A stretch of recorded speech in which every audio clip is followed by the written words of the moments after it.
In today's video, I'm going to show you exactly how to add Google Maps to your WordPress website, step by step, using the built-in embed method.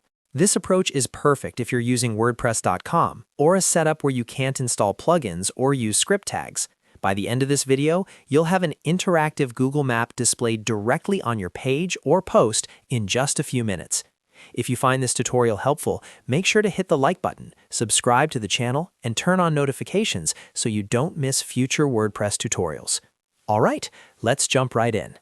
First, log into your WordPress dashboard and go to the page or post where you want the Google Map to appear. Open it in the WordPress editor. This works with the block editor, also known as Gutenberg. Once you're inside the editor, decide where on the page you want the map to show up.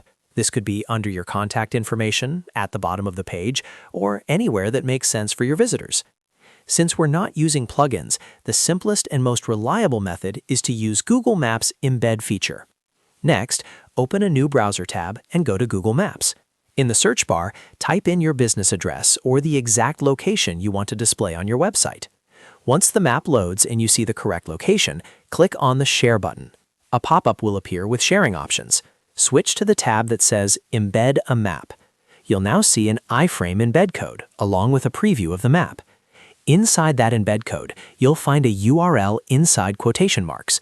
Copy the entire iframe code, or at minimum, make sure you copy the URL correctly, because this is what will connect your WordPress page to Google Maps. Now, head back to your WordPress editor. Click the plus icon to add a new block. In the search bar, type Custom HTML and select the Custom HTML block from the list.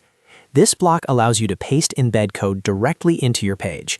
Inside the Custom HTML block, paste the iframe code you copied from Google Maps. If you're using a sample iframe, make sure to replace the URL with your own Google Maps embed URL. You can also adjust the width and height values if you want the map to be larger or smaller on your page. Once everything looks good, click the Update or Publish button in the top right corner of the editor to save your changes. After updating, preview the page to make sure the map loads correctly and is fully interactive. You should be able to zoom in, zoom out, and interact with the map just like on Google Maps itself. And that's it. You've successfully added Google Maps to your WordPress website without using any plugins. This method is simple, fast, and works on most WordPress setups. If this video helped you out, don't forget to like the video, subscribe to the channel, and share it with anyone who might find it useful. Thanks for watching, and I'll see you in the next tutorial.